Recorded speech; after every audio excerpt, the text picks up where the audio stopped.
Sí, gracias. Gracias, doctor. Sí, muy buena tarde con todos y con todas. Vamos a continuar la jornada que estuvimos exponiendo la semana pasada y que estaba relacionada estrictamente con el proceso inmediato y la flagrancia delictiva. La tópica que para el día de la fecha está reservada a esta sesión es lo relacionado a la intervención policial en flagrancia delictiva. Ya en la sesión pasada habíamos adelantado algunos aspectos en cuanto a la flagrancia delictiva, ¿no?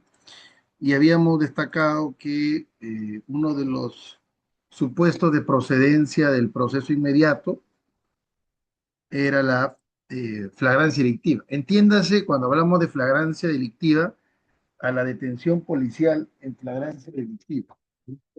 Y la detención policial en flagrancia delictiva tiene reconocimiento constitucional y eso es por donde debemos de partir.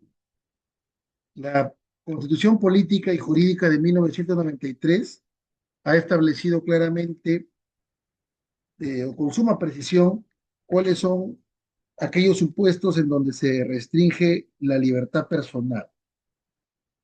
Y si atendemos al artículo 2, numeral 24, literal F de la Constitución, podremos evidenciar que nuestra Constitución reconoce la posibilidad de detener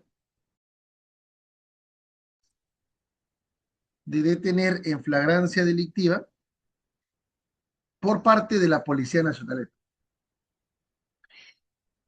¿Por qué partimos en principio del basamento constitucional? Luego voy a presentar algunas PPTs, pero la idea principal es entender que la detención policial en flagrancia delictiva tiene raigambre constitucional, tiene basamento constitucional, tiene una etiología constitucional. Es decir, el origen es constitucional. Por eso hablar solamente de flagrancia delictiva me parece de suyo incompleto. Se tiene que hablar de detención policial en flagrancia delictiva en la medida en que, de acuerdo a la Constitución política y jurídica, en el artículo 2, numeral 24, literal F, se habilita a la Policía Nacional del Perú a detener en flagrancia delictiva. Y también se presentan supuestos de mandamiento escrito y motivado del juez. Es lo que conocemos nosotros como la detención preliminar judicial, ¿no? Y esto significa que el origen constitucional de la detención en flagrancia delictiva habilita tanto a la existencia de la flagrancia delictiva, detención por parte de la Policía Nacional del Perú, y la detención judicial, fuera de los supuestos de flagrancia delictiva. Y dentro de la detención judicial vamos a encontrar, por ejemplo, la llamada detención preliminar judicial, que ante la solicitud del Ministerio Público, el juez de la investigación preparatoria concede, ¿no?, una detención preliminar cuando existe supuestos de peligro de fuga, cuando existen supuestos, ¿no?, de plausibilidad de los elementos de convicción que vinculan al imputado y evidentemente vamos a atender a la necesidad de detener preliminarmente a una persona. Cuando no existe la necesidad de una detención preliminar judicial, definitivamente carece de objeto no solamente solicitarla, sino también su otorgamiento. Por eso la norma ritual va a establecer cuáles son aquellos supuestos en donde procede la detención preliminar judicial y también se va a establecer cuáles son los plazos para esa detención preliminar judicial, ¿no? Sin desdeñar la detención judicial en caso de flagrancia delictiva que es una aparición, ¿no?, que tiene el Código Procesal Penal en el artículo 266, ¿no? Razones por las cuales desde el texto constitucional podemos advertir claramente que se habilita la detención de una persona en supuestos de flagrancia delictiva, y esto se realiza por parte de la Policía Nacional del Perú, y la detención judicial, que ésta se presenta a través de la llamada detención preliminar judicial o detención judicial en caso de flagrancia, ¿no? Claro, acá se le suma también aquellos supuestos de prisión preventiva, ¿no? En donde a una persona que se le impone una prisión preventiva, luego de la solicitud del Ministerio Público, evidentemente lo que va a conllevar es que exista una, una resolución judicial, un auto que impone una prisión preventiva que ha sido a ruego del Ministerio Público, y se ordenará su ubicación y captura para efectivizar esta prisión preventiva. Con lo cual, allí también está cayendo dentro de lo que concierne al mandato judicial escrito y motivado que exige nuestra Carta de Navegación de 1993. Entonces, cuando hablamos de mandato escrito motivado de un juez, tal y conforme está habilitado constitucionalmente, insisto, en el artículo 2, numeral 24, literal F de la Constitución, hay que referir a todo aquel mandato judicial contenido en una resolución, que puede ser un auto, que puede ser una sentencia, pero que resuelve, ¿no?, privar de la libertad o restringir de la libertad o suspender de la libertad a un ciudadano, ¿no? A un ciudadano. Por lo general, en materia penal, nosotros tenemos la suspensión del derecho a la libertad, ¿verdad? Específicamente a la libertad personal en su arista de libertad ambulatoria, se suspende cuando una persona se emite una resolución judicial, un auto de prisión preventiva.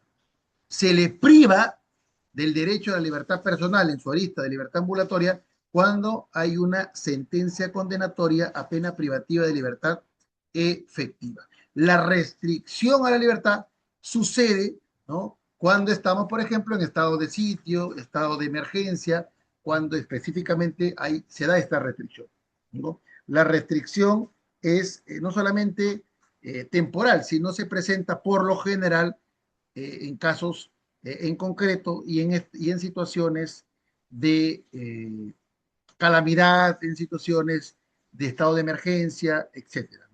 Pero en materia penal siempre utilizamos privación de la libertad cuando existe una suspensión definitiva por un tiempo prolongado del derecho, y la suspensión propiamente, que tiene que ver por un tiempo más corto, ¿no?, que por lo general se asocia a la prisión preventiva, por ejemplo, que es mientras tanto dure el proceso. Insisto, la restricción son para casos en concreto, ¿no?, lo que se llama, pues, existe un conflicto entre derechos fundamentales y hay que resolverlo, ¿no?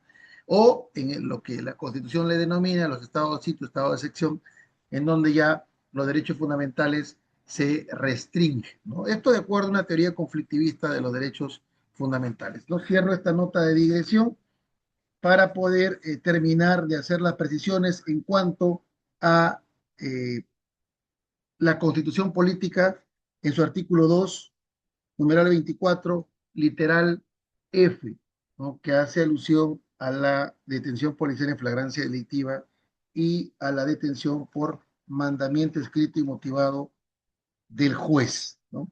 Claro que también podemos advertir supuestos de arresto ciudadano, ¿no?, que es una aparición que tuvo en el Código Procesal Penal y que la encontramos en el artículo 260, ¿no?, de nuestro Código Procesal Penal, ¿no? En los 160 encontramos la figura del arresto ciudadano, una figura que en otras latitudes también opera, pero en nuestro Código Procesal Penal del 2004 aparece, ¿no?, desde su dación.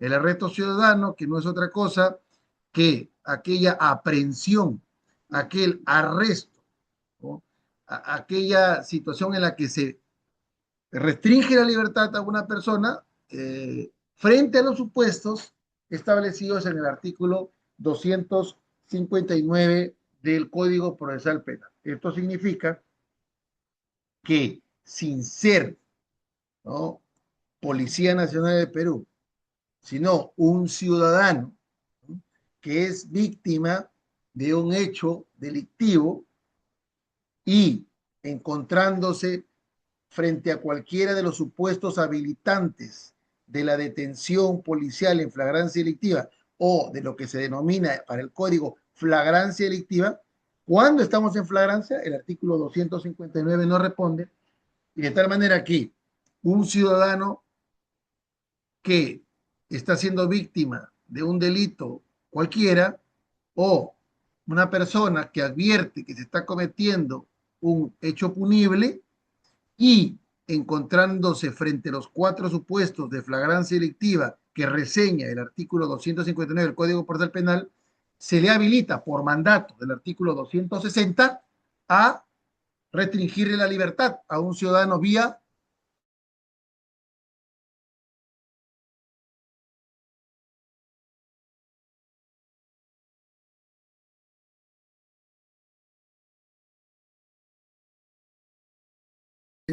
detención policial en flagrancia delictiva. Esta detención no proviene de un mandato escrito motivado de un juez que también la va a efectivizar la Policía Nacional de Perú, pero el mandato viene, la decisión viene del juez, ¿no?, y en los supuestos que hemos planteado, sino que este arresto ciudadano es una autorización que nos da el legislador en el artículo 260 del Código Procesal Penal, ¿no? Y este arresto ciudadano habilita en los cuatro supuestos de flagrancia que vamos a desarrollar en un momento para que cualquier ciudadano frente a ello, frente a estos supuestos, pueda arrestar, pueda aprender, pueda restringir la libertad a otro ciudadano.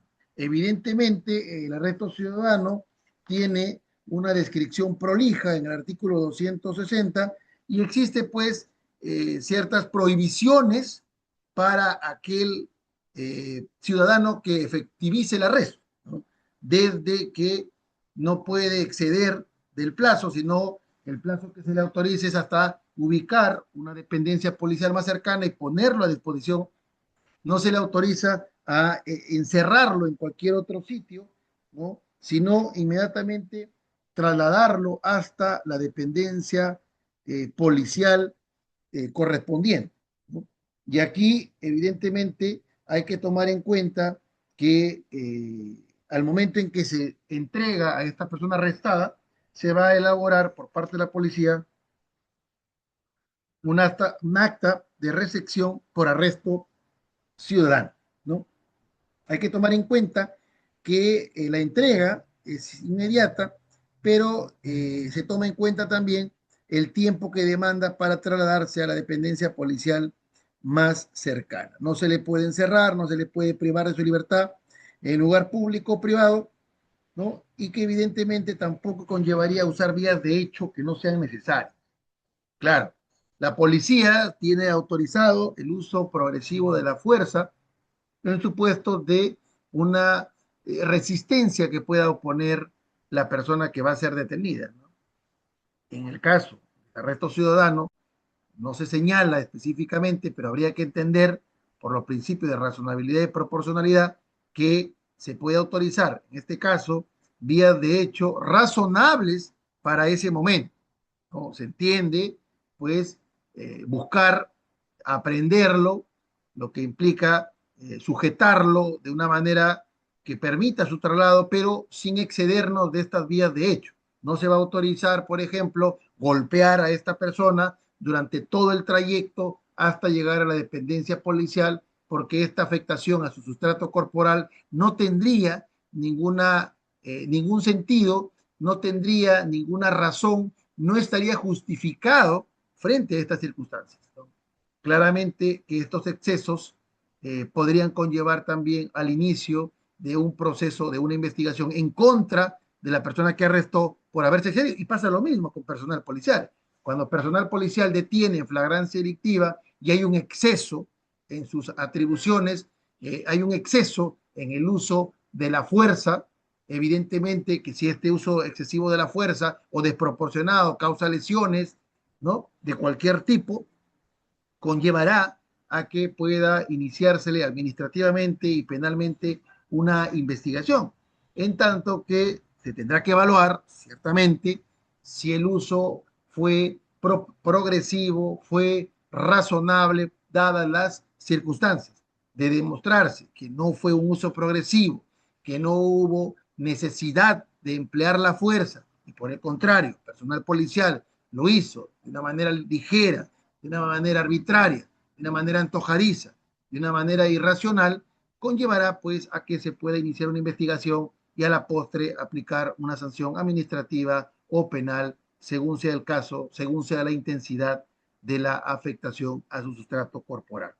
Entonces, lo que estamos elucubrando en este momento es desde el texto constitucional, en el artículo 2, numeral 24, literal F, que reconoce, insisto, la detención policial en flagrancia delictiva, que reconoce que también procede la detención en supuestos de mandato escrito motivado de un juez, ¿no? Y ahí va a caer todo lo concerniente a detención preliminar judicial, a la detención judicial en flagrancia delictiva, a mandatos de prisión preventiva evacuados por un juez de la investigación preparatoria o una condena en donde se le impone una pena privativa de libertad de carácter efectiva y el juez, ¿no?, ejerciendo la coerción que le asiste por característico atributo de la jurisdicción, ordenará su ubicación y captura y su internamiento en un establecimiento penitenciario.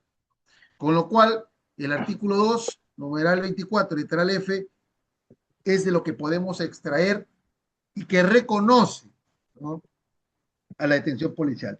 Un artículo también de la Constitución, específicamente un literal del numeral 24, el artículo 2, que debemos también tener presente, es aquel que establece que únicamente, que está prohibida, en principio, ¿no?, está prohibido las restricciones a la libertad personal. Mire, el artículo 2, numeral 24, literal F es lo que venía comentando, pero el artículo 2, numeral 24, literal B, ¿no?, de la Constitución, insisto, artículo 2, numeral 24, literal B de la Constitución, reconoce lo siguiente: no se permite forma alguna de restricción de la libertad personal, salvo en los casos previstos por la ley.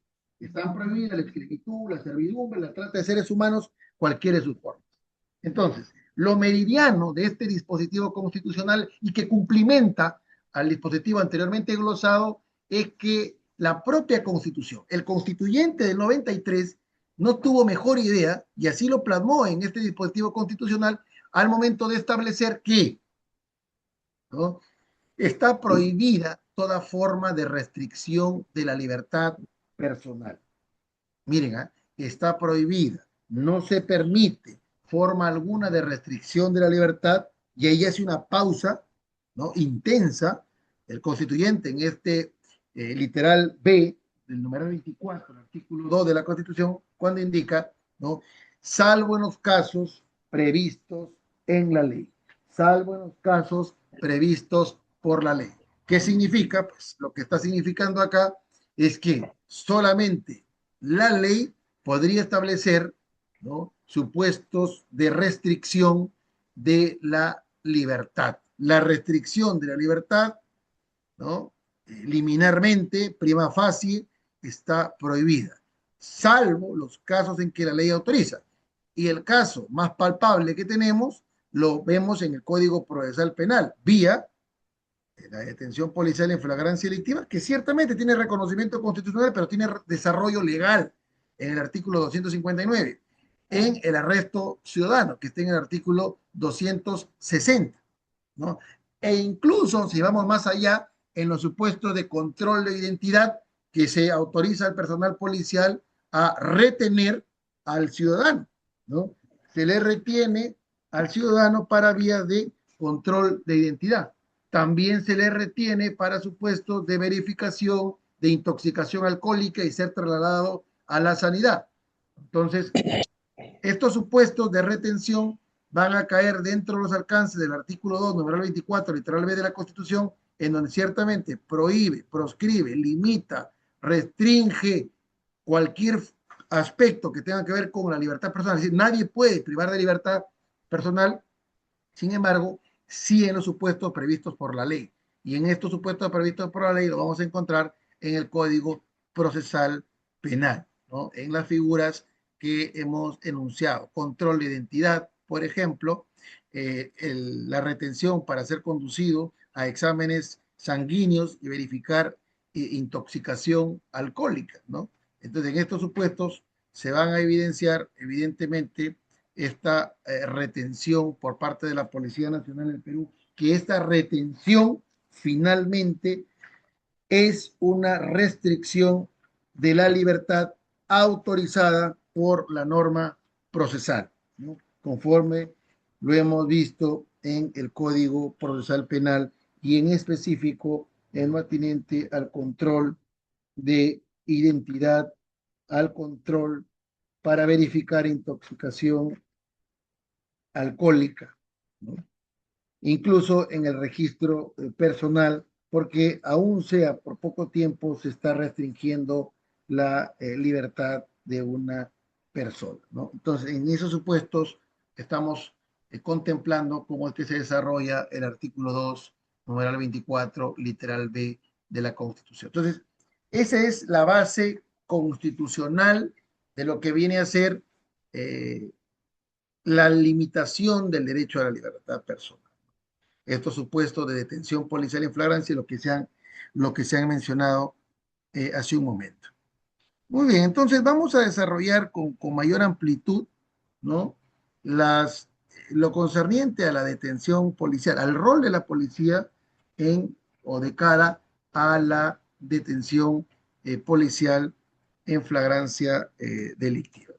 Fíjense, si uno revisa el Código Procesal Penal y se ubica dentro del artículo 68, va a poder notar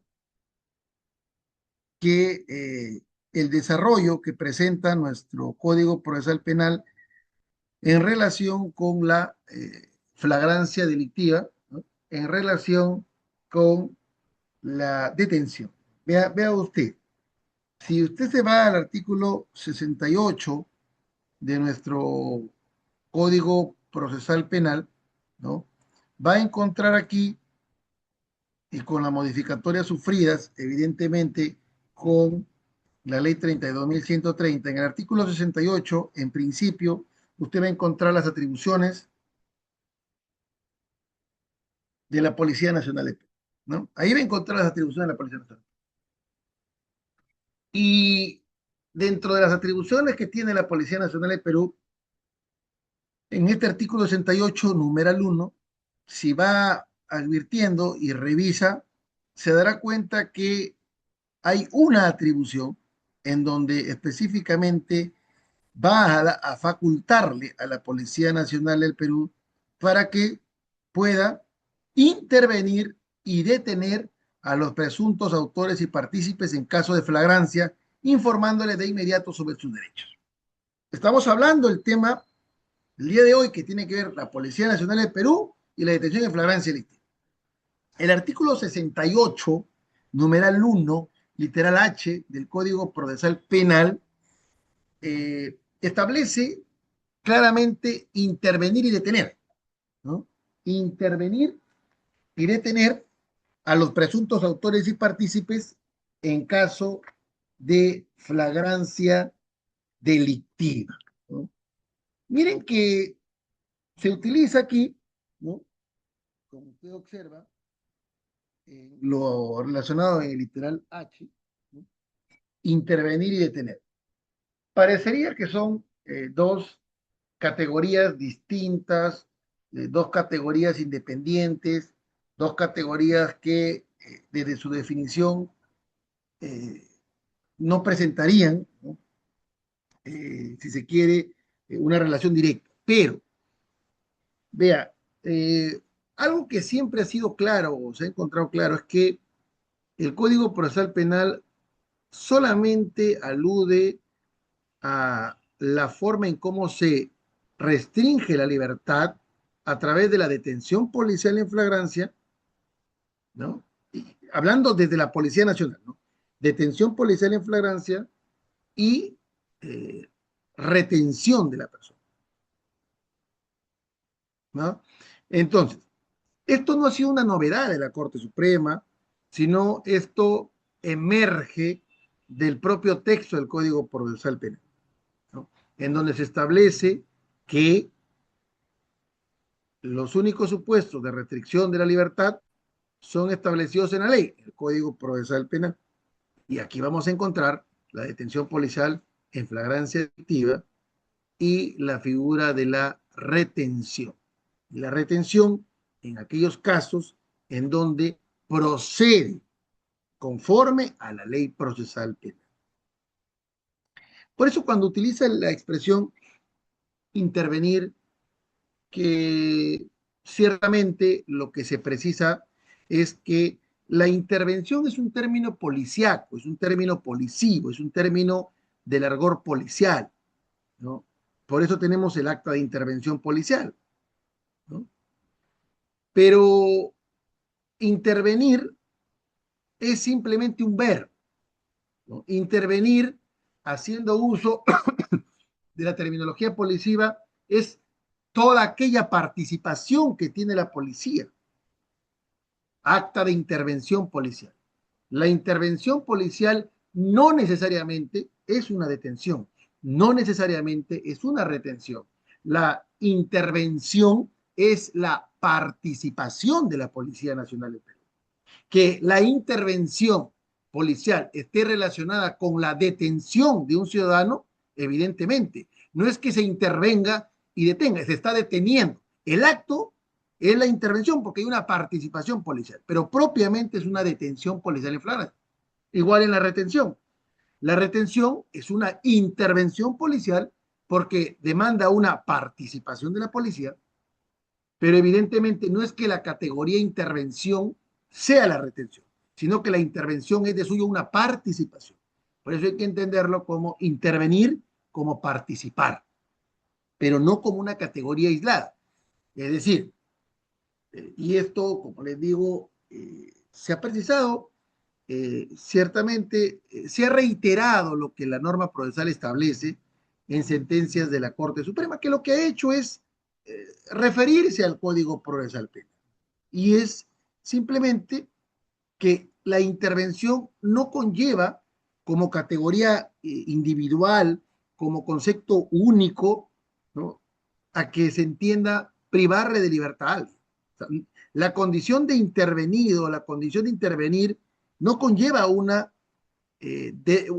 restricción de libertad si es que se habla de manera sola, aislada. Se interviene porque se está deteniendo, se interviene porque se está reteniendo, pero no es que se intervenga únicamente, porque la intervención únicamente no podría ser una privación de la libertad, no se le puede restringir específicamente para hablar concreto a una persona la libertad con una intervención. Es decir, se encuentra en el estatus jurídico de intervenido, pues, aunque parezca una obviedad, no tiene un sentido legal, no tiene una respuesta en el Código Procesal. Porque intervenido y está privado de libertad no es una categoría que reconoce el Código Procesal Penal menos de la Constitución. Si está intervenido como detenido o está intervenido como retenido. O sea, no es que no exista, existe el término intervenir, intervención, pero intervenido y privado de libertad, no. Es intervenido porque está detenido, es intervenido porque está retenido. Eso es lo que hay que comprender. No podemos ver a una persona en una dependencia policial que no se le permite salir porque está intervenido. No, y está bien, puede estar intervenido, pero intervenido en la figura de detenido o en la figura de retenido. No propiamente está, su libertad está restringida solo como intervenido. No, no hay, no existe la categoría intervenido que restrinja la libertad. Existe la categoría intervenido como detenido e intervenido como retenido, en donde sí se habilita, sí se autoriza por el texto del Código Procesal Penal esa restricción de la libertad. Entonces, esa era la base, en principio, constitucional que quería hacerles ver, ¿no? Ahora, vayamos a, de manera más puntual a conversar esta detención policial. Ya vimos el artículo 68, ¿no? Dentro del Código Procesal Penal, en el artículo 68, numeral 1, ¿cierto? Eh, literal, desde el literal F, ¿no? Vamos a encontrar, vamos a advertir también en lo relacionado a el recojo de inicio de evidencias, que son atribuciones que se suman y coadyuvan a la detención policial. Literal H, como le digo, intervenir y detener a los presuntos autores y partícipes. ¿Esto qué conlleva? Ojo, para hacer un comentario adicional. Que en principio la policía tenga que calificar ese hecho. O sea, fíjense, si nosotros estamos advirtiendo cuando hablamos de intervenir y detener en supuestos, ¿no? En casos de flagrancia, habría que comprender nosotros que evidentemente el efectivo policial para hacerlo tiene que calificar jurídico penalmente. Es decir, hay que tomar en cuenta, la Policía Nacional del Perú califica, me explico y preciso, para detener la Policía Nacional del Perú tiene que inexorablemente calificar jurídico penalmente ese comportamiento. Si no, ¿cómo detiene? Por eso, aquellos que primero califican jurídico penalmente una conducta en la sociedad y de cara a la detención policial es la policía.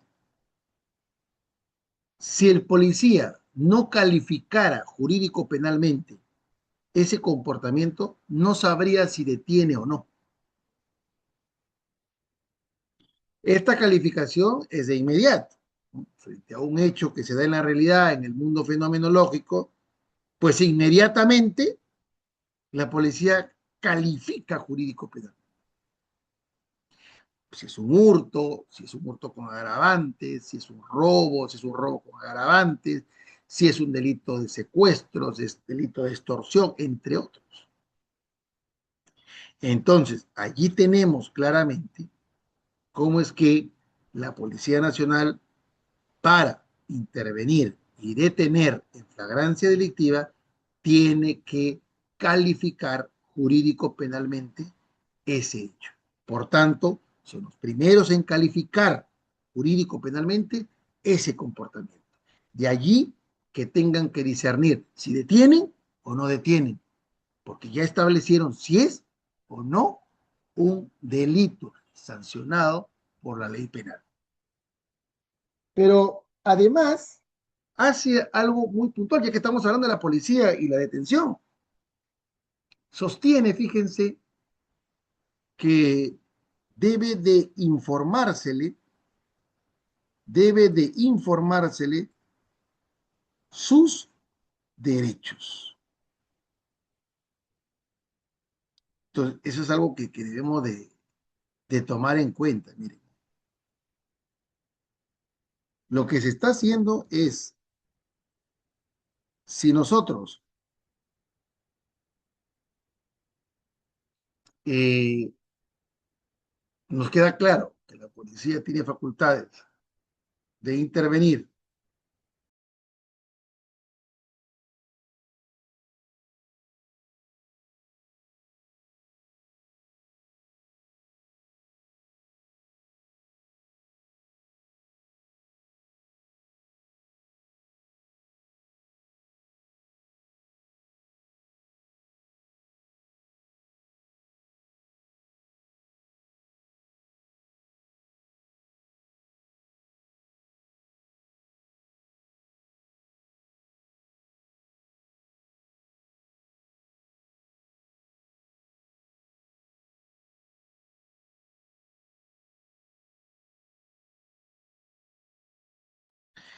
Entonces, eh, lo que quería resaltar en este punto era cuando el Código Procesal Penal alude intervenir y detener, ¿ya?, a los presuntos autores y partícipes en caso de flagrancia delictiva, informándole de inmediato de sus derechos. Acá viene un punto que hay que conversar. ¿Qué significa ello? Significa que una interpretación, ¿no?, mirando, mirando los derechos del imputado, es que se tenga que informar de sus derechos tal y conforme lo manda este artículo 68, numeral 1, literal H del Código Procesal Penal, que tenga que informársele de inmediato. Esto es, en el momento mismo, en el momento mismo de encontrarse realizando la detención policial.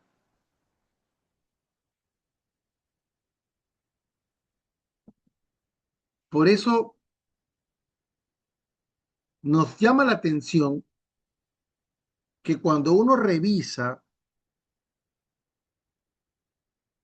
un, una carpeta fiscal, un expediente fiscal, los actuados que se van generando en la dependencia policial, nos llama la atención que aparezca recién una llamada acta de lectura de derechos como un actuado policial, ¿no?, que se ha elaborado en la comisaría.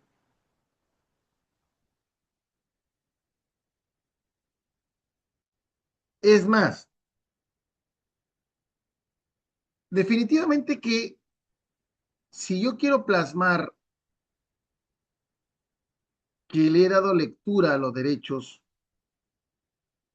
que le asisten al imputado, esto debe ser en el mismo momento en que se está llevando a cabo la detención, sin necesidad, evidentemente, de escribir en ese momento el acta, porque es posible que por circunstancias, ¿no?, climáticas, ambientales, ¿no?, circunstancias de caso fortuito, fuerza mayor, no pueda faccionarse, no pueda redactarse el acta en ese momento, pero que sin embargo se va a realizar inmediatamente.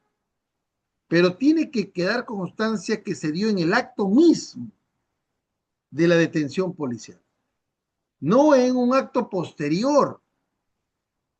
Si yo voy a realizar un acta, pues dejaré constancia que se le detuvo a las 14 horas, ¿no?, e inmediatamente se le dio lectura de sus derechos. Pero ¿esto qué conlleva? Esto conlleva a que se deje constancia en el acta, no en un acta posterior. Vamos, yo siempre sugiero que se realice en el acta de intervención policial o en el acta de detención policial en flagrancia delictiva, ¿no? Hay algunos distritos que no redactan un acta de detención policial en flagrancia delictiva, sino únicamente un acta de intervención policial.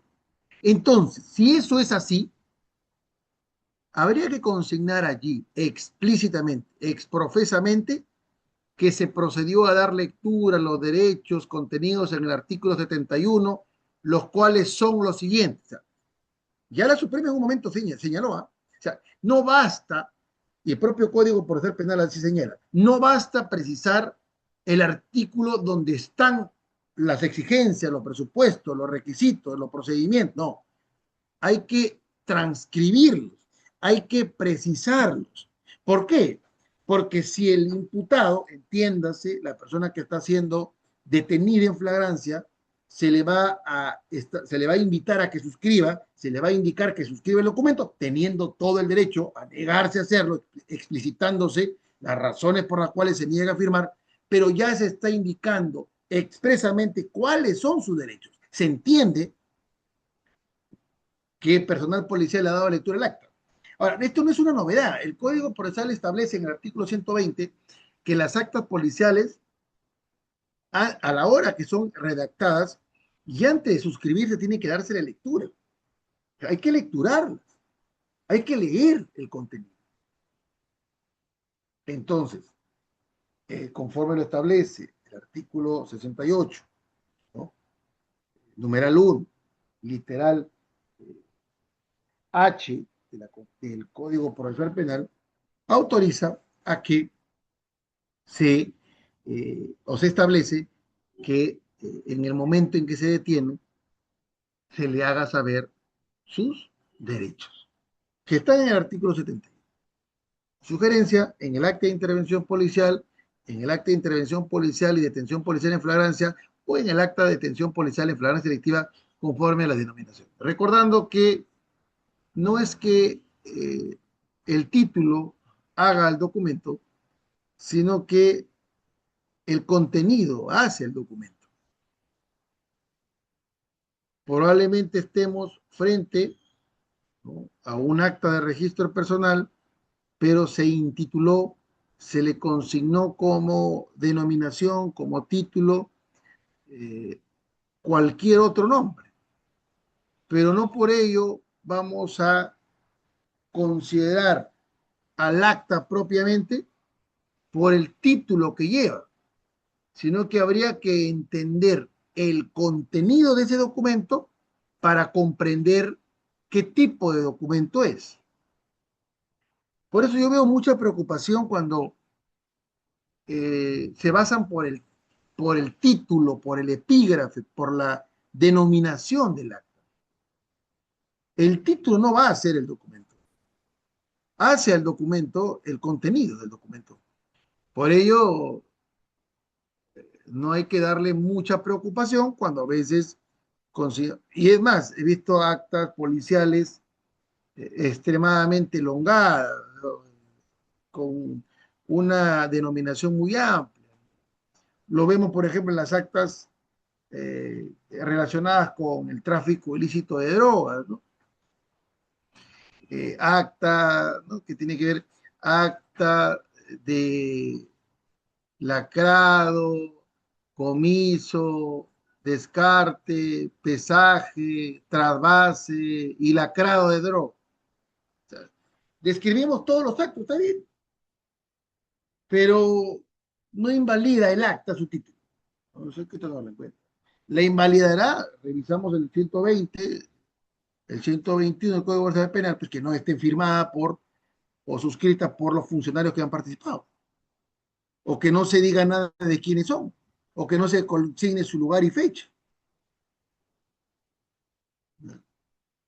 Entonces, eso hay que resaltar en cuanto al rol de la policía, la labor de la policía y la detención, ¿no? Explicitar los derechos contenidos en el artículo 71 y parte por algo, miren, conocer los cargos formulados en su contra. Importante. Ya en el caso J versus Perú, la Corte Interamericana, en el caso Espinosa González versus Perú, en el caso eh, Azul Roja Marín versus Perú, entre otros, ya ha establecido que cuando a una persona se le detiene, ¿eh?, se le tiene que hacer saber por escrito o verbalmente las razones por las cuales se le detiene, ¿no? Eso no hace sino condicionar que la labor policial, cuando va a detener, no solamente le va a dar lectura a sus derechos, sino que tiene que explicitarse las razones por las cuales se le está deteniendo. Acta de detención. ¿Por qué me está deteniendo? Y hay que notificarle para que sepa de qué se va a defender, para que sepa los motivos por los cuales se le está deteniendo. ¿Qué es diferente? Yo le leo los derechos, muy bien, le rezo sus derechos, pero también tiene derecho a conocer los cargos formales en su contra. Ya le oralicé los derechos, pero tengo que también hacerle ver cuáles son esos cargos. Y es lo que manda, ¿no?, nuestra Constitución Política y Jurídica de 1993. Si uno revisa el artículo 139, que está relacionado a derechos y principios de la función jurisdiccional, va a encontrar allí, ¿no?, el principio, en el numeral 14, el principio de no ser privado del derecho de defensa y ningún estado del proceso. Toda persona será informada inmediatamente y por escrito de la causa o las razones de su detención. Artículo 2, artículo 139, numeral 14 de la Constitución. El numeral 15, que es un extravío del constituyente porque repite el numeral 14, establece lo mismo. El principio de que toda persona debe ser informada inmediatamente y por escrito de las causas o razones de su detención. Miren que es un derecho reconocido en la Constitución. Y eso tiene que ser personal policial de cara a la detención policial en Francia. ¿Bien? Algo que también podemos extraer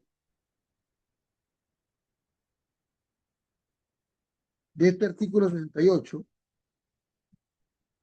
¿no?, es lo siguiente. Miren, específicamente, ¿no?, en lo relacionado con la atribución de detener en flagrancia delictiva, ¿no?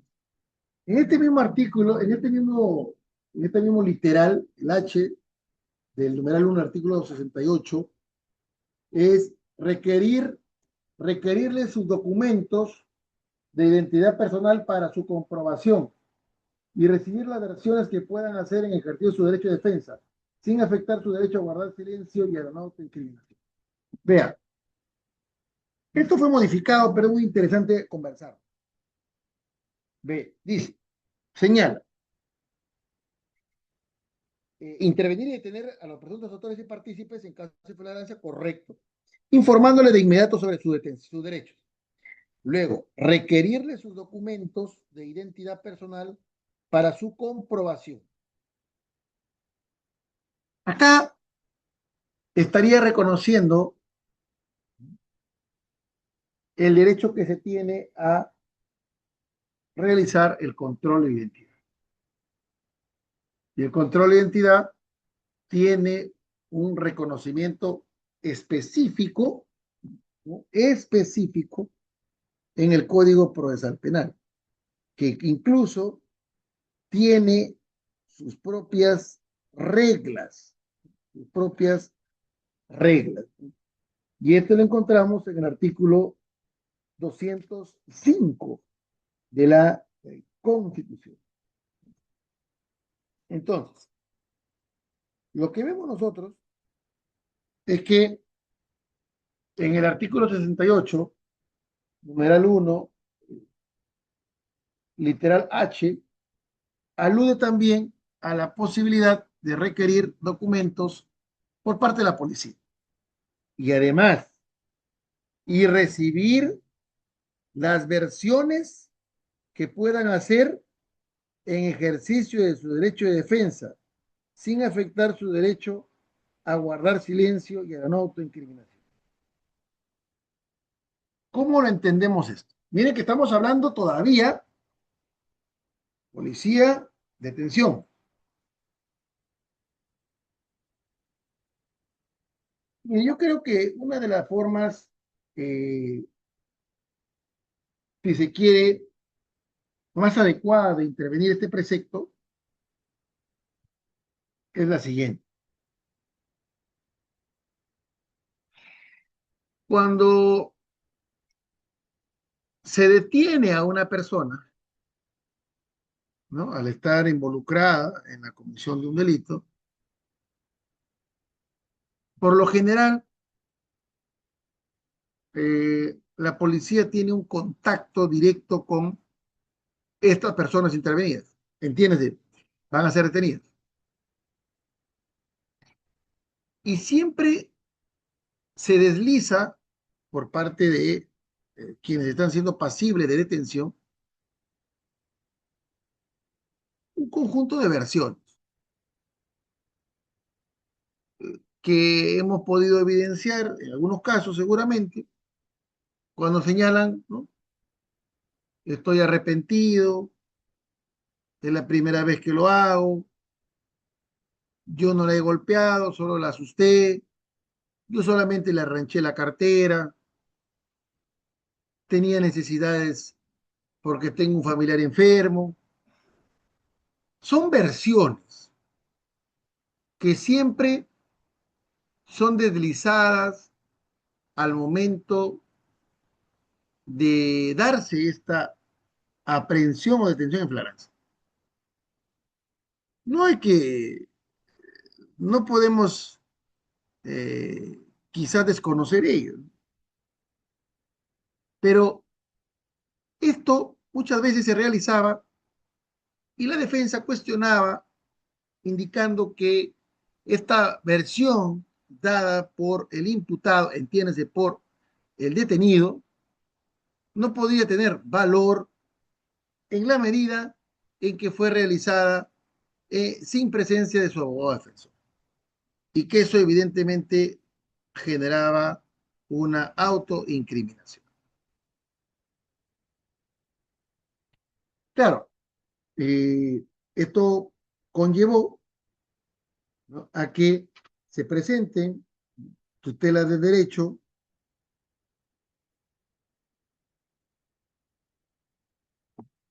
en contra de estas actas.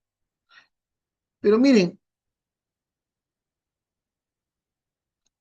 claro, si hablamos como una confesión propiamente dicha, la confesión, conforme al artículo 160, conlleva que el imputado, de manera libre, de manera espontánea, declare, confiese, reconozca, pero no basta ello, porque tiene que hacerse en presencia del fiscal o del juez, tenga que corroborarse y lo más importante, sea dada en presencia de su abogado defensor. Entonces, vemos que si queremos hablar de la recepción de la versión al momento que se interviene para detener, no va a estar el abogado defensor.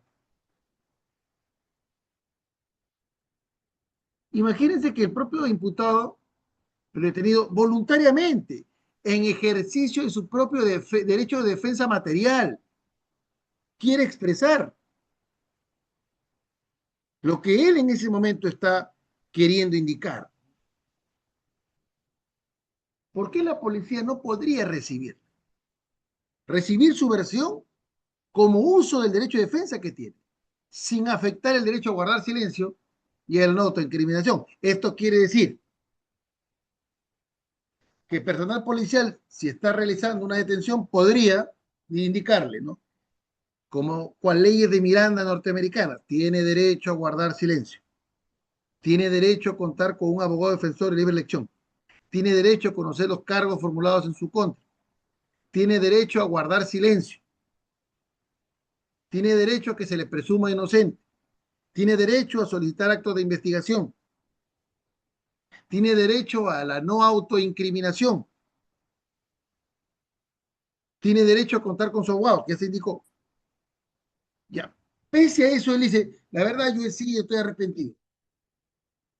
Fíjense, si usted revisa este literal, sostiene, y recibir las versiones que puedan hacer en ejercicio de su derecho de defensa, sin afectar su derecho a guardar silencio y a la no autoincriminación. No señala en presencia de su abogado, porque estamos dentro de este literal que alude a la intervención y detención en flagrancia. ¿Esto qué quiere decir? Que la norma procesal habilita que se le reciba esa versión, que se consigne en el acta. O sea, no hay por qué, y aquí creo que la defensa cuestiona aquella consignación en el acta cuando el propio imputado, el propio detenido, indica reconocer y que está arrepentido. Pero si se está consignando sus derechos, se está consignando y explicando el derecho que tiene a guardar silencio, el derecho a no autoincriminar. Pero pese a eso, él decide dar una versión al momento en que está siendo detenido, no habría ningún problema. Porque no es una confesión propiamente dicha. No es una declaración que rinde ante el fiscal y en presencia de su abogado, o ante presencia de la policía y su abogado. Entonces hay que tomar en cuenta, ya que estamos resaltando este artículo 68, numeral 1, literal H, que guarda estricta relación. Y algo que también guarda estricta relación es el literal L de este mismo artículo. Porque aquí, ¿qué vamos a encontrar? Vamos a encontrar que se va a establecer en principio,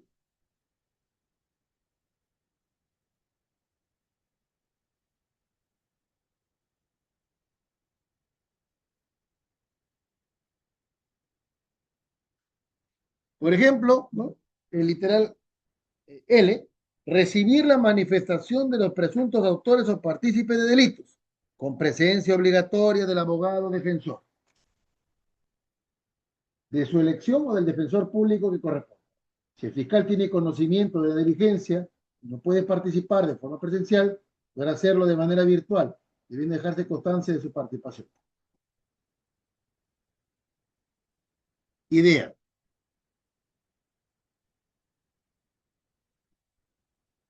Se puede recibir la declaración del imputado únicamente por parte de la Policía Nacional, con presencia de su abogado y sin presencia fiscal, sí. Desde siempre el Código Procesal lo ha autorizado. Lo que habría que entender es lo siguiente. El artículo 68, numeral 1, literal L, que guarda relación con la detención que estamos hablando, y ya cuando tenemos que recibirle la manifestación, indica, recibir la manifestación de los presuntos autores o partícipes de delitos con presencia obligatoria del abogado defensor de su elección o del prestante o del defensor público. Entonces, se entiende que estamos en el marco de una investigación preliminar.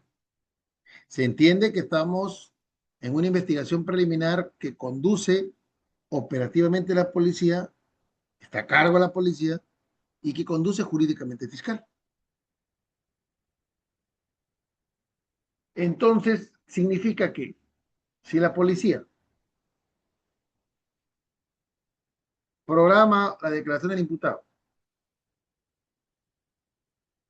no le comunicó al fiscal, está como diligencia ordenada, pero notifica al imputado, llega con su abogado, le podría recibir, claro. Ahora, si le comunica al fiscal y él no puede asistir presencialmente, lo puede hacer virtualmente. Pero lo que quiero decirles es que desde siempre se ha habilitado que la policía solamente, y estando presente el abogado, puede recibir su declaración al imputado. Claro, que el punto en contra es cuando querramos leer su declaración. Por ejemplo, ante la negativa a declarar, quiero guardar silencio durante todo el juicio, ¿no? Y allí se presenten supuestos en donde para lecturar, pues, siempre piden el respeto del contradictorio. ¿Esto qué significa? Que se haya corrido traslado a la defensa, que haya tenido conocimiento la defensa y que se haya rendido en presencia del fiscal o con participación fiscal, y aquí no ha sido así.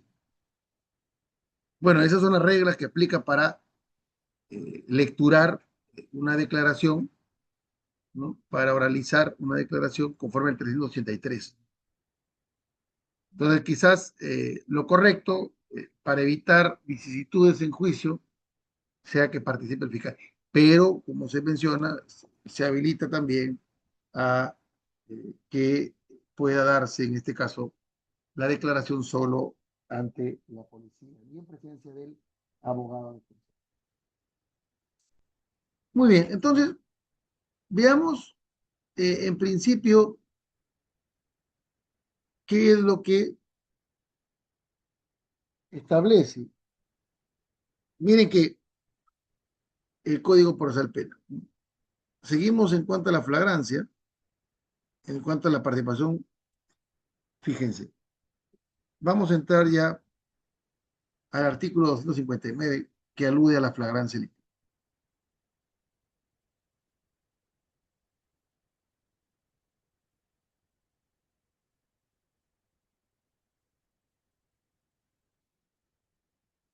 Este artículo 259 es un dispositivo procesal penal que no hace sino desarrollar lo que establece la Constitución en cuanto a la detención policial en flagrancia delictiva.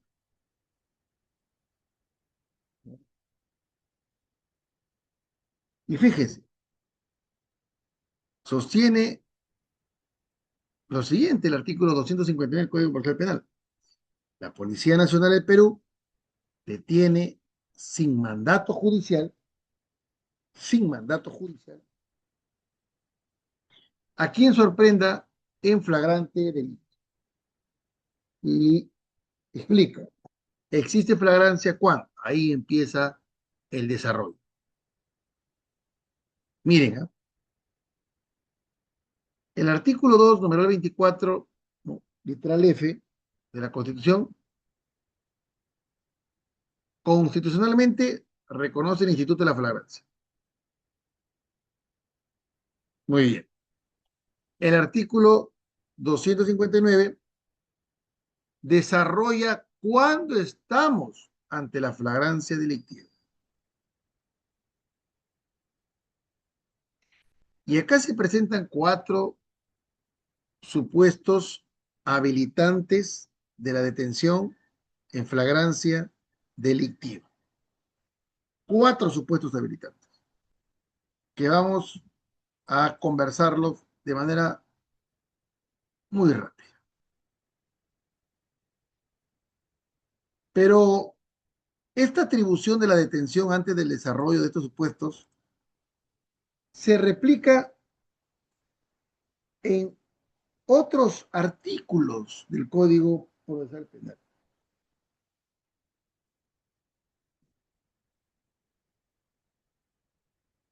Miren, ¿eh? El artículo 263 también recalca esta atribución.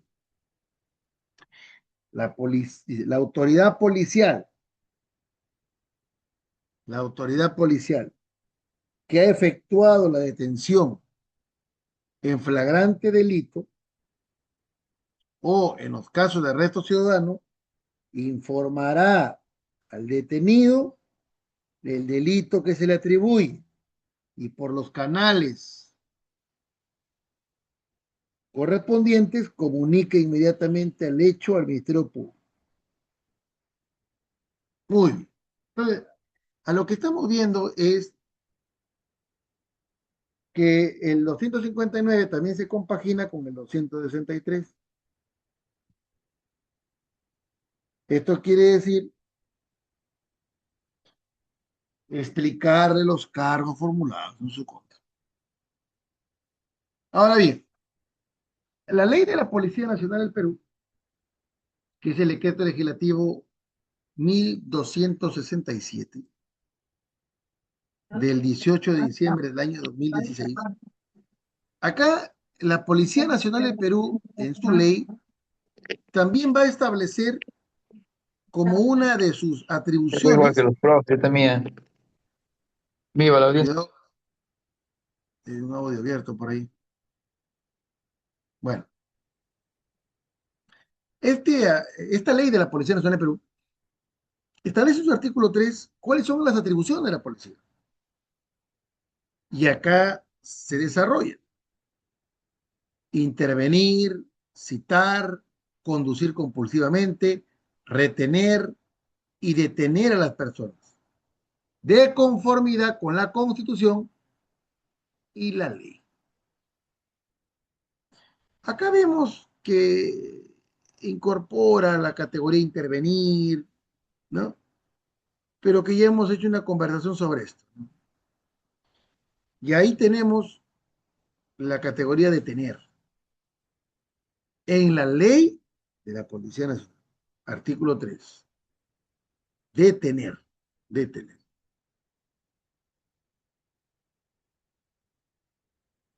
En el decreto supremo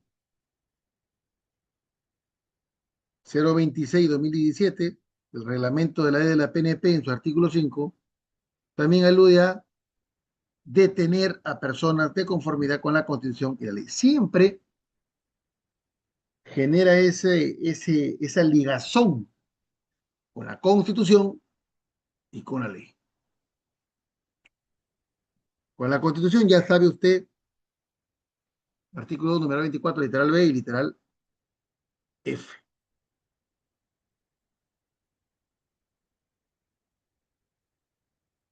Hay un manual de derechos humanos aplicados a la función policial, que es la resolución ministerial 952-2018, también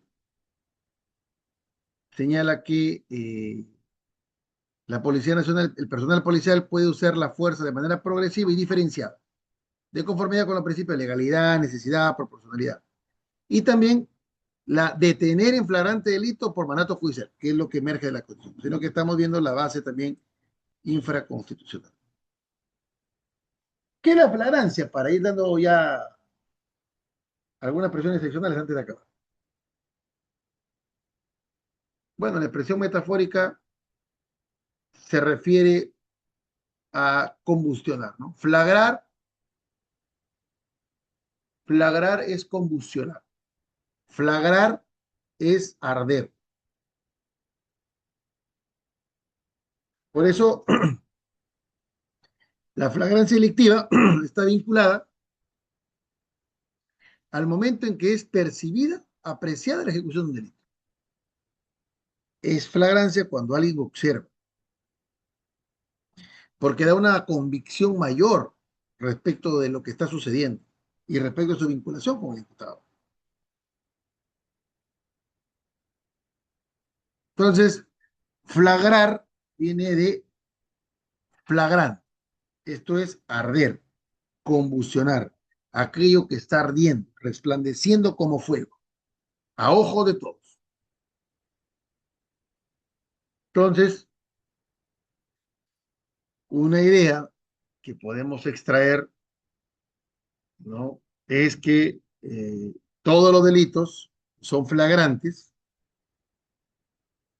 en un momento, ¿no?, específico, en el momento en que están cometiendo, siendo lo importante que alguien lo pueda observar en ese momento.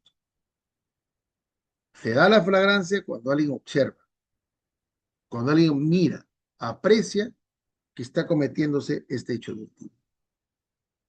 Con lo cual, pues advertimos ahí la categoría o la circunstancia de flagrancia. Entonces, la flagrancia delictiva no depende únicamente de la actualidad o inmediatez de su comisión, sino de la existencia de un sujeto que lo percibe al momento de su realización. ¿Quién puede observarlo? Pues el agraviado, un testigo, una autoridad. La flagrancia, entonces, es la llamada apreciación sensorial o visual del evento. La flagrancia tiene características al ser un instituto de relevancia constitucional. Justifica privar a una persona de su libertad por parte del personal policial. Esto dentro de una situación particular de urgencia, debe darse concurriendo inmediatez temporal y personal que vamos a conversarlo en un momento. Entonces, la flagrancia delictiva es el eje o condición previa que legitima la detención. Claramente, eh, para que haya flagrancia, tenemos que encontrar la llamada inmediatez temporal. Y la inmediatez temporal está relacionada estrictamente a que la persona esté cometiendo el delito o que se haya cometido momentos antes. Inmediatez temporal, tiempo, que la persona esté cometiendo el delito o haya cometido momentos antes. El elemento central aquí es el tiempo en que se comete el delito. Lo inmediato es el momento mismo, lo que se está haciendo, que se acaba de hacer. Es un requisito de la flagrancia, la inmediatez temporal. La inmediatez personal, ¿no? La persona tiene que encontrarse en el lugar de los hechos, en una situación que se infiera, que se colija, que se desprenda su participación en el delito, con objetos, con huellas que revelan que acaba de ejecutar, que lo vincule.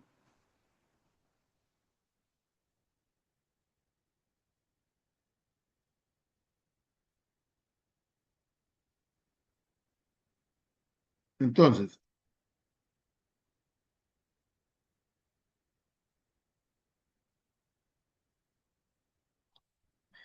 hay otro elemento que es la necesidad urgente. La necesidad urgente se relaciona, ¿no?, con la necesidad de intervenir, ¿no?, ante un conocimiento fundado, directo e inmediato del delito. Resulta urgente la intervención de la policía.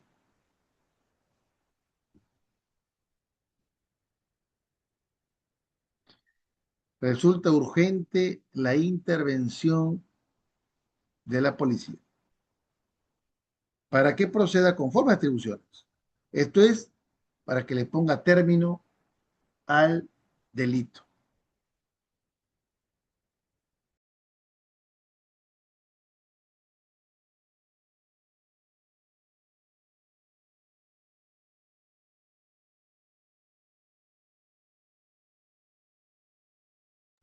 Entonces, la necesidad urgente eh, se da ante un conocimiento fundado, un conocimiento directo. ¿Esa necesidad urgente de qué? De intervenir. ¿De parte de quién? De la policía. ¿Para qué? Para que pueda conjurar el delito, para que evite las consecuencias del delito, para que evite que se consuma el delito. Porque el delito puede estar flagrante, ¿eh?, y todavía no se llega a consumar. Queda todavía en tentativa porque ha iniciado la ejecución del delito sin consumarlo todavía. La flagrancia es un estado que necesita urgente la intervención policial.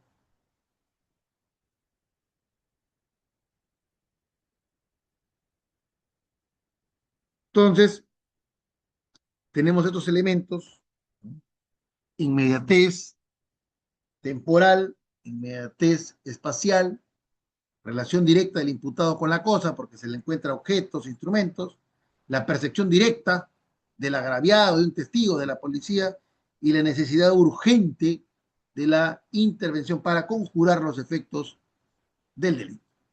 Y claro, para hablar de flagrancia, inexcusablemente el delincuente debe estar en el teatro de los hechos, cerca del lugar de los hechos, en una relación inmediata con los bienes que delictivos, ¿no? Evidentemente, esto se relaciona con los supuestos de flagrancia que vamos a ver para ir terminando. Entonces, acá tienen el artículo 2, numeral 24, literal F, reconoce la detención en flagrancia, ¿no? También vemos el Código Procesal Penal en el 259 que acabo de mencionarles. Hay tres tipos de flagrancia y que la policía puede efectivizarlas, que es la flagrancia propiamente dicha o la flagrancia clásica, la cuasi flagrancia y la presunción legal de flagrancia. Flagrancia clásica o propiamente dicha, cuasi flagrancia y presunción de flagrancia. Entonces, algo que tiene que, va de la mano con esto, es que, de acuerdo a la Constitución, el artículo 2, numeral 24, establece que toda persona tiene derecho a la libertad y seguridad personal. Y claro, esto habla de la libertad ambulatoria. Nadie puede ser restringido a la libertad que hemos visto, salvo por mandato motivado, escrito, en flagrancia delictiva, o la ley. La flagrancia estrictamente, o flagrancia estricta, se alude, ¿no?, a que hay flagrancia estricta cuando el sujeto es sorprendido y detenido en el mismo momento de estar ejecutando o consumando el delito. Manos en la masa. En ese momento se le encuentra. En ese momento se le sorprende. Es sorprendido en el mismo momento que lo ejecuta.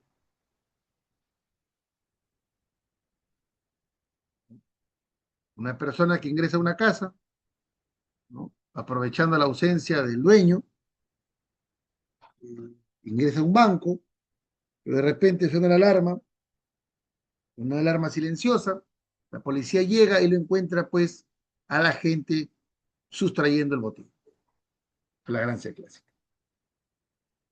Con la flagrancia, ya ejecuta el hecho el delincuente, el imputado, el agente, es detenido poco después, no se le perdió de vista. Un sujeto roba el artefacto, es visto en el momento en que sale del domicilio, ¿no?, y es perseguido por el agraviado, por un testigo, por la policía. Y tras ello es detenido. Cuasi flagrancia, ¿no? Por ejemplo, como vemos aquí, un miembro policial percibe que se está cometiendo un delito, el agente activo se percata de ello, fuga, el efectivo lo persigue, no lo pierde de vista y lo detiene. Cuasi flagrancia.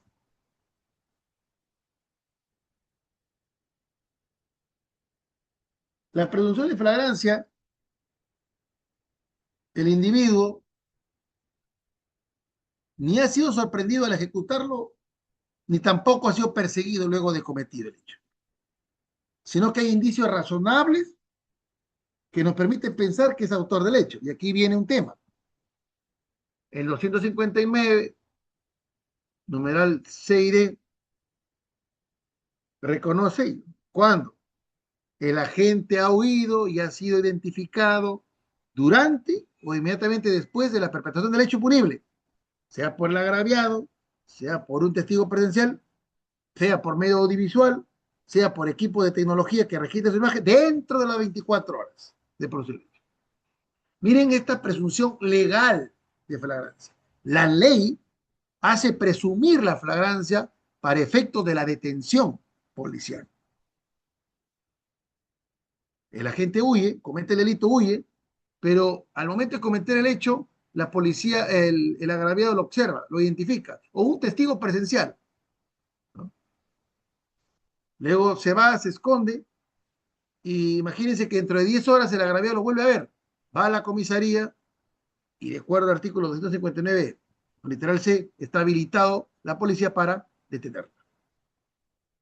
El último supuesto se alude a que la gente es encontrado dentro de las 24 horas después de la perpetración del delito. ¿Pero con qué? Con efectos, con instrumentos, con bienes, con elementos que hacen ver que el agente ha cometido el delito o viene de cometerlo, ¿no? Verificando su indumentaria, luego del registro personal, etcétera. Acá vemos que también es una presunción legal. Lo cuestionable, y hay que decirlo así, surge de los literales, ¿no?, de los supuestos de la presunción legal de flagrancia, ¿no? En los numerales 3 y 4, donde se extiende la flagrancia, ¿no?, a supuestos donde no hay una inmediatez temporal, no hay una inmediatez personal, no hay una necesidad urgente de intervención, no hay una percepción directa, pero la ley así lo establece.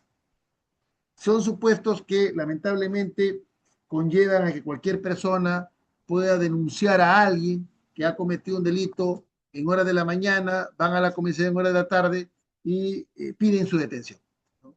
Aquí lamentablemente esto conlleva a que no se tenga la evidencia sensorial que él ha sido. Muchas veces estos casos pues decaen al no contarse con la evidencia correspondiente. Entonces,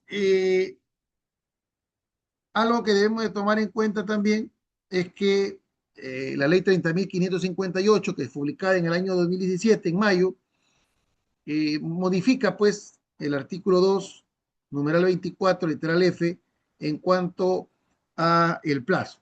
Vemos que el plazo de la detención incrementó de 24 horas a 48 horas. Y en el caso de delitos de terrorismo, espionaje, tráfico ilícito de drogas y crímenes organizados, hasta 15 días, ¿no? En ese sentido, advertimos nosotros que, eh, claro, ha habido una mejora en la detención policial en cuanto al plazo, pero seguimos insistiendo que la presunción legal de flagrancia, establecida en el 259, numerales 3 y 4, genera muchos problemas al momento de establecer si realmente se dio. Habría que acreditarlo con otros medios. Claro, nos queda claro que cuando queda perennizado en medios audiovisuales, en cámaras de vigilancia, no habría inconveniente. Pero el solo dicho de la víctima, de un testigo, muchas veces genera que el fiscal tenga que copiar otros elementos adicionales para validar esa indicación, para validar esa especificación o especificidad que hace el testigo, indicando que esa persona fue. Porque se va a privar la libertad. Muy bien. Muy bien, entonces hemos conversado un poco sobre flagrancia, un poco sobre el rol de la policía.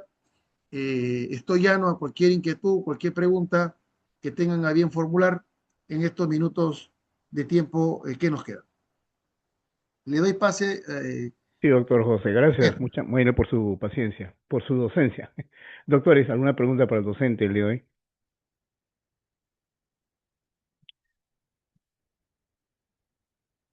¿Alguna inquietud o comentario, por favor? Doctor José, todo está claro, su participación en este curso. Agradezco su participación una vez más y, bueno, si no hay preguntas, daremos por finalizada la sesión de hoy. Doctor José, una vez más, mi agradecimiento. Muy amable, cada Gracias, uno de doctor. ustedes. Fuerte abrazo, a las órdenes. Hasta luego. Igualmente, muy buenas noches. Muchas gracias. Buenas noches con todos.